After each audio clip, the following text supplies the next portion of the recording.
Rabbi यस्सिर वला तुअस्सिर वतम्मिम bill खैर वबिका नस्तईनु रब्बना ज़िदना इल्मा रब्बना ज़िदना इल्मा रब्बना ज़िदना इल्मन व अमला व अलहिक़ना बिस्सॉलिहीन। बिस्मिल्लाहिर्रहमानिर्रहीम। अस्सलामु अलैकुम।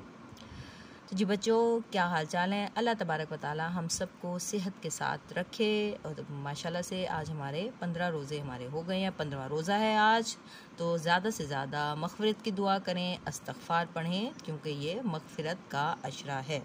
तो इसमें हम तीसरा कलमा भी पढ़ सकते हैं और अस्तग़फ़िरुल्लाह रब्बी मिन कुल्लि ज़ंबिन व अज़नबतुहु व अतूबु इलैह भी पढ़ सकते हैं। ठीक है, ज़्यादा से ज़्यादा इस्तग़फ़ार करें, अल्लाह तबारक व तआला हमारे गुनाहों को मुआफ़ कर दे। तो जी बच्चों, हमारा चैप्टर चल रहा था, हमारा सबक चल रहा था शेख सादी के अक़वाल, जिसमें इंशाल्लाह आपने वर्ड मीनिंग्स लिख लिए होंगे, जो कि मुझे अभी तक किसी ने भी सेंड नहीं किए।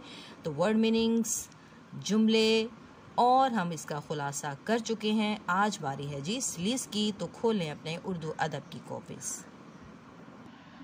तो जी बच्चों, डेट लिखें। आज डेट है। सबसे पहले इंडेक्स लिख लें। इंडेक्स में आपने ये क्या है, सलीस की जो है वो टॉपिक लिखना है। आज है जी बुध 28 अप्रैल सन 2021। कॉर्नर पे है जी जमात का काम। उन्वान है हमारा शेख सादी के अक़वाल, और आज हम उसमें करने जा रहे हैं सलीस। सलीस का मतलब होता है जी आसान उर्दू, यानी कि आसान करके पैराग्राफ को लिखना। ठीक, अब पैराग्राफ है हमारा जी शेख सादी का असल नाम। देखते हैं हम किताब में पैराग्राफ कौन सा है। तो जी सलीस के लिए पहला पैराग्राफ लिया है मैंने। शेख सादी का असल नाम शरफुद्दीन था। इन्हें हकीम मशरिक के लक़ब से याद किया जाता है। जी अंडरलाइन कीजिए आप, हकीम मशरिक लक़ब। फिर है जी वो मुअल्लिम इखलाक भी कहलाते हैं। मुअल्लिम इखलाक को भी अंडरलाइन कीजिए। सुल्तान साद जंगी के ज़माने में ईरान के शहर शिराज में पैदा हुए, तो लफ्ज़ सुल्तान को अंडरलाइन कीजिए। इसके बाद है शेख सादी ने तवील उम्र पाई, तो तवील उम्र को अंडरलाइन कीजिए। और अपनी ज़िंदगी का बेशतर हिस्सा सैरो सियाहत में गुजारा। इसके बाद बेशतर को अंडरलाइन कीजिए और सैरो सियाहत को भी अंडरलाइन कीजिए। शेख सादी ने शायरी भी की और नसर भी, तो नसर को अंडरलाइन करें। शायरी में इनकी मसनवी को अंडरलाइन कीजिए। बोस्तान और नसरी किताबों में गुलिस्तान को बहुत ज़्यादा शोहरत और अहमियत मिली। शोहरत और अहमियत को भी अंडरलाइन करें। ठीक है, अब मैं इसको आपको इसके मीनिंग्स बताती हूँ।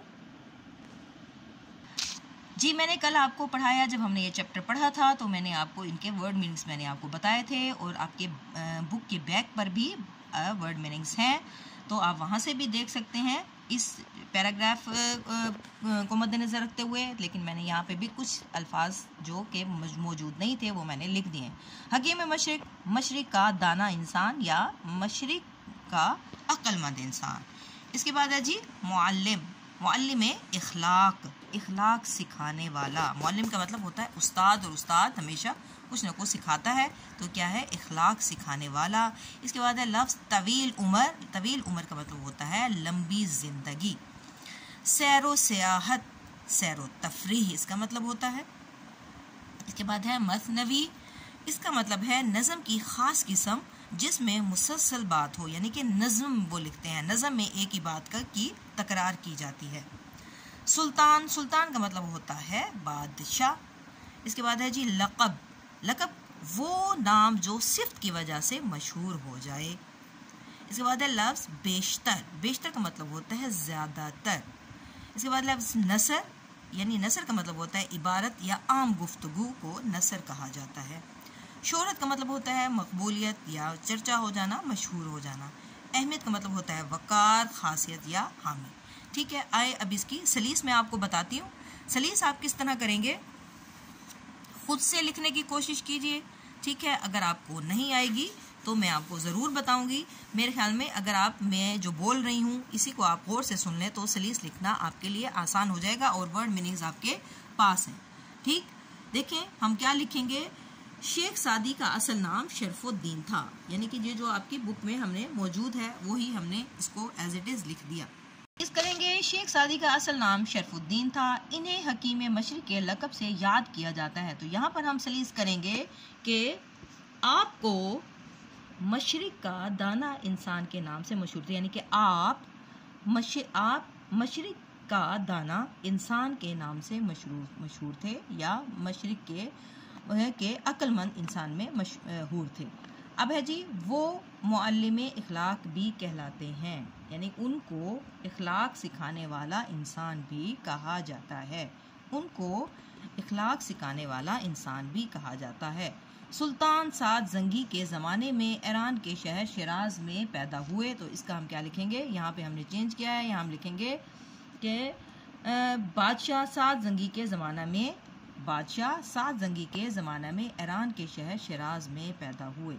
फिर है जी, शेख सादी ने तवील उम्र पाई। तो हम यहाँ पे तवील उम्र को चेंज करेंगे, शेख सादी ने लंबी ज़िंदगी पाई या लंबी उम्र पाई। ठीक, यहाँ पर हमने थोड़ा सा चेंज कर दिया। अब है जी, और अपनी ज़िंदगी का बेशतर हिस्सा सैरो सेहत में गुजारा। तो यहाँ पे हम लिखेंगे कि वो अपनी ज़िंदगी का ज़्यादातर हिस्सा सैरो तफरीह में, उन्होंने अपना ज़िंदगी का ज़्यादातर हिस्सा सैरो तफरीह में गुजारा, अब है जी, शेख सादी ने शायरी भी की और नसर भी लिखा। ठीक है, शायरी में इनकी मसनवी, बोस्तान और नसर की किताबों में गुलिस्तान को बहुत ज़्यादा शोहरत और अहमियत मिली। तो यहाँ पे हम लिखेंगे कि शेख सादी ने नज़में भी लिखी और इबारतें भी। शायरी में उन्होंने ख़ास अक़साम, बोस्तान लिखी और इबारती किताबों में गुलिस्तान, जो बहुत ज़्यादा मशहूर और वक़ार की हामिल थीं। फिर से मैं इसको पढ़ देती हूँ। शेख सादी ने नज़में भी लिखी, और यानी शायरी भी की, नज़में भी लिखी और इबारतें भी।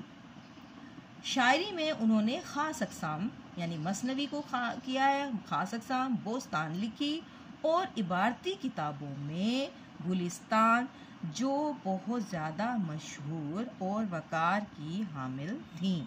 तो जी बच्चों, ये हमारी जो सलीस है ये मुकम्मल हो गई। इंशाल्लाह आप इसको ख़ुद से लिखने के काबिल हो जाएंगे। ठीक है, आप इसको खुद से लिखने की कोशिश करें और फिर मुझे सेंड करें। ओके बच्चों, टेक केयर, अल्लाह हाफिज़।